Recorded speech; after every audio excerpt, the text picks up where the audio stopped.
आप सभी को प्रभु यीशु मसीह के नाम से जय मसीह की। आज मैं आप लोगों को कुछ वचन बताने जा रहा हूँ जो कि बहुत ही आशीषित और अनुग्रहित होने वाले हैं।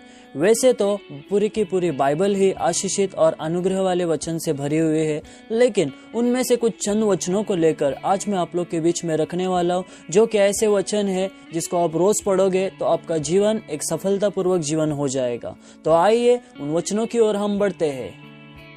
पहला वचन इस प्रकार है, नीति वचन 16 अध्याय का 3 वचन। अपने कामों को यहोवा पर डाल दे, इससे तेरी कल्पनाएं सिद्ध होगी। तो इस वचन में हम देख सकते हैं आपका जो भी काम है उसे परमेश्वर के हाथ में सौंप दीजिए, परमेश्वर आपके काम को सफल कर देगा। तो आइए दूसरे वचन की ओर बढ़ते हैं। तो इस प्रकार है, पहला राजा 2 अध्याय उसका 3 वचन। और जो कुछ तेरे परमेश्वर यहोवा ने तुझे सौंपा है उसकी रक्षा करके उसके मार्गों पर चला करना, और जैसे मूसा की व्यवस्था में लिखा है वैसे ही उसकी विधियों तथा आज्ञाओं और नियमों और चितौनियों का पालन करते रहना, जिससे जो कुछ तू करे और जहाँ कहीं तू जाए उसमें तू सफल होएगा। इस वचन में हम देखते इस प्रकार कहा गया है, जब हम परमेश्वर के मार्गों पर चलते हैं, परमेश्वर के वचन के अनुसार चलते हैं, तो हमारा हर एक कार्य सफल हो जाएगा। तो आइए हम इसी के साथ तीसरे वचन की ओर बढ़ते हैं, जो कि लूका 16 अध्याय का 10 से लेकर 11 तक हम पढ़ सकते हैं। जो थोड़े से थोड़े में सच्चा है वह बहुत में भी सच्चा है, और जो थोड़े से थोड़े में अधर्मी है वह बहुत में भी अधर्मी है। इसलिए जब तुम अधर्म के धन में सच्चे न ठहरे तो सच्चा धन तुम्हें कौन सौंपेगा। इस वचन के आधार पर हम देख सकते हैं आपका काम चाहे बड़ा हो या छोटा हो, ये मायने नहीं रखता, पर आपका काम सच्चा हो, परमेश्वर यही चाहता है, जिससे कि आपका काम सफल हो जाएगा। तो आइए हम चौथे वचन की ओर बढ़ते हैं। वो लिखा हुआ है यशायाह की पुस्तक उसका 41 का 10 वचन में, मत डर क्योंकि मैं तेरे संग हूँ, इधर उधर मत ताक क्योंकि मैं तेरा परमेश्वर हूँ। मैं तुझे दृढ़ करूंगा और तेरी सहायता करूंगा, अपने धर्ममय दाहिने हाथ से मैं तुझे संभाले रहूंगा। इस वचन के आधार पर हम देख सकते हैं हमारा जो विश्वास होना चाहिए और किसी पर नहीं, सिर्फ और सिर्फ परमेश्वर पर होना चाहिए। अपने विश्वास में हमको कभी डगमगाना नहीं है, जिससे कि हमारे काम रुक जाए। अगर हमारा पूरा विश्वास प्रभु पर रहता है तो परमेश्वर हमारे हर एक कामों को सफल करता है। 5वां वचन इस प्रकार है, यिर्मयाह की पुस्तक 17 का 7 वचन।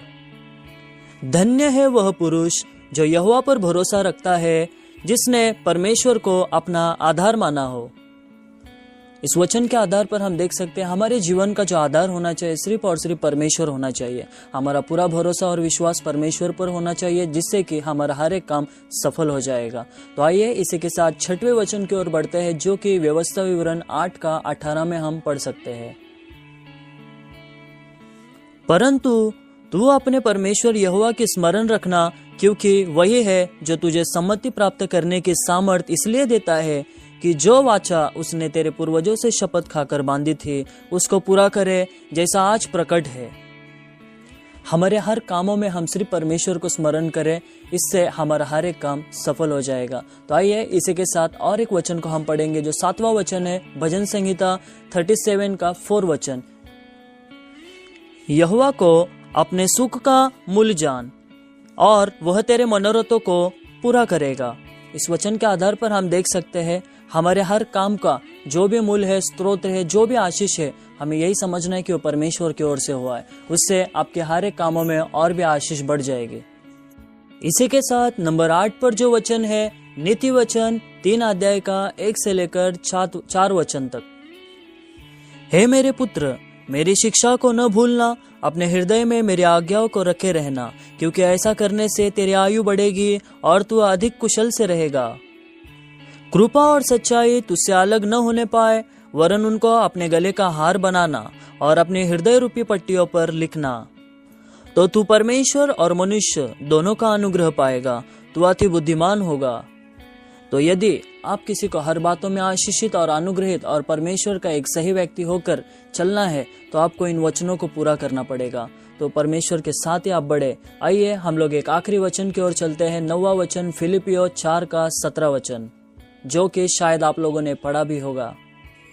यह नहीं कि मैं दान चाहता हूँ, परंतु मैं ऐसा फल चाहता हूँ जो तुम्हारे लाभ के लिए बढ़ता जाए। इस वचन के द्वारा हम देख सकते हैं कि परमेश्वर भी हमेशा हमारे आशीष के बारे में सोचता है। तो इसलिए मेरे प्रिय भाई और बहनों, इन वचनों को आप जरूर पढ़ें। मैंने आपको 9 वचनों को बताया है, और 10वां वचन कौन सा होना चाहिए वो आप मुझे कमेंट करके बताइए, ताकि वो वचन मैं अगले वीडियो में डाल सकूंगा। तो प्रभु आप सबको इन वचनों के द्वारा, इस वीडियो के द्वारा आशीष करे।